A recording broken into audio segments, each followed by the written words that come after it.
Good day. I'm Sweet Dreams Tabi Letolo. I'm a student teacher at Konzimfundo Primary School. I'm passionate and dedicated about teaching, so I designed a lesson tool and an educational tool in order to introduce robotics and coding at the school for grade 4s all the way to grade 7. I know that this educational tool will benefit the students a lot. The educational instrument that I designed is called RoboPal Adventures. This is a story-based robotics and coding kit that combines a programmable robot, a small robot, with interactive story cards and visual coding blocks. It engages students by letting them bring stories to life through simple robotics and coding. The teaching aids that I will use are: first, it will be the robot, a small durable robot with sensors. Then I will need a laptop or a tablet, which will be Bluetooth enabled for connection to the apps that I will say later in the presentation what the names of the apps are that I will use, and also those apps. Now, those apps, they will be programmable via a drag and drop coding app. Okay, those two apps are Scratch Junior and the other one is Blocky. They are on Google's Play Store. Okay, the second teaching aid will be the story-based learning cards, which I will put the photo at the end of the presentation. These story cards are illustrated with simple missions. So each story card will have a mission. Example, the mission will say help find the puppy Max, right? And then the students need to do step-by-step guidance. They will have visual codes that are provided with the story learning cards, and they will be able to actually apply these real-world robotics challenges into their own lives. Okay, and the third teaching aid is obviously the visual coding that is also on the tablet apps.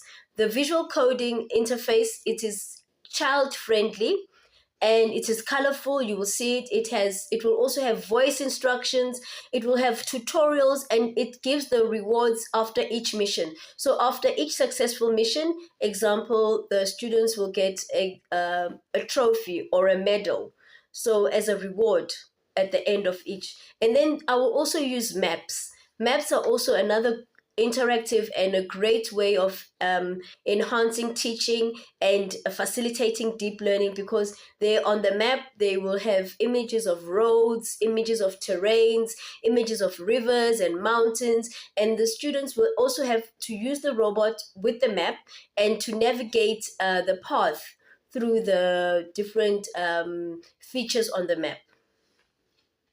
What are my learning objectives?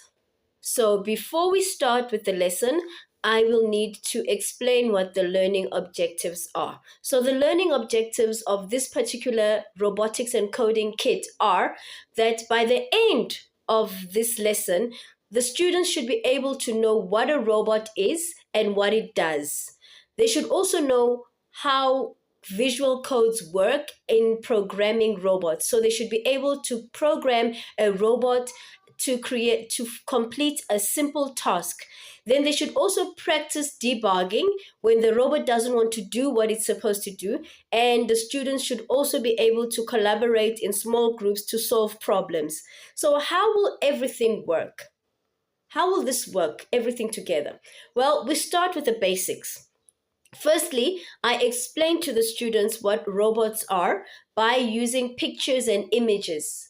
Robots are machines that follow instructions to do tasks, example, cleaning, building cars. I will also explain what coding is so that the students will be able to mix the two together and find out what happens when you mix robotics and coding.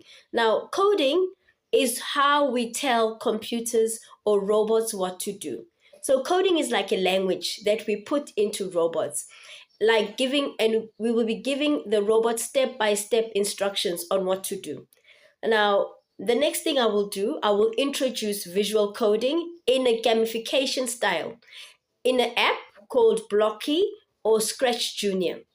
So the students will use a tablet or a laptop with a click and drag, drag and drop coding, right? They will use this. After I have taught them what is a robot and what is coding, I will now introduce the small robot, RoboPal. Now I will show the code on which they will build the controls in the robot. And with the code, the students will need to complete the tasks and build their own robot with instructions.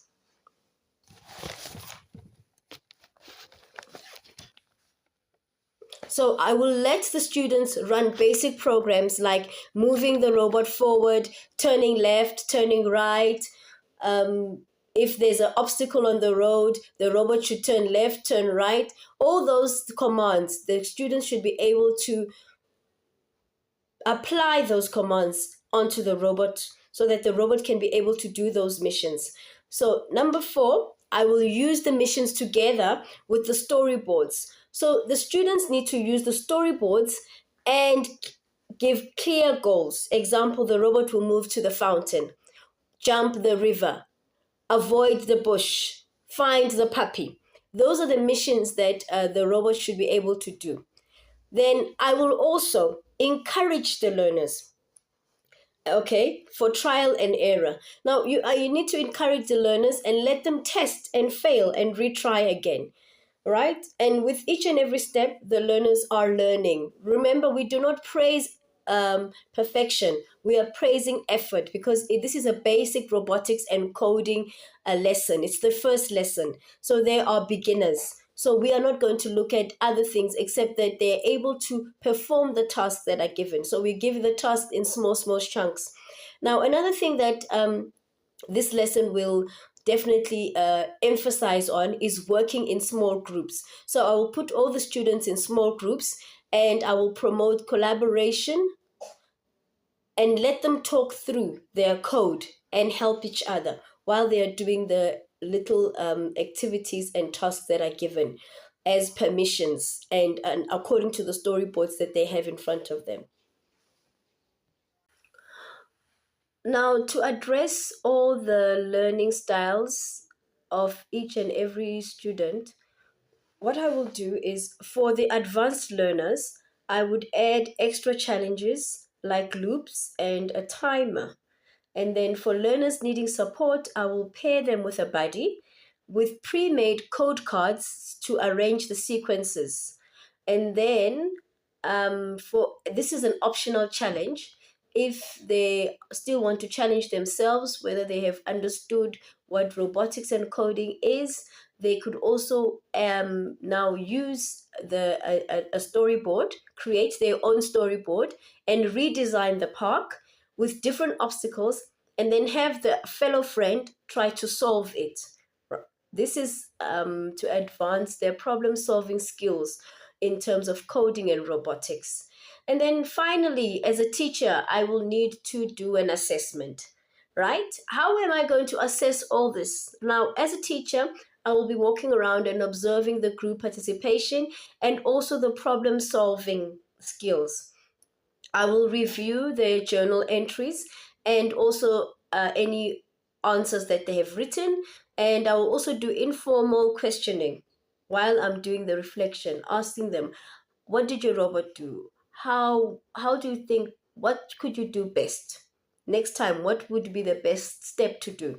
What kind of coding do you think is more applicable for this kind of a robot? Those kind of questions, so that open-ended questions, so that the students can be able now to apply their critical thinking.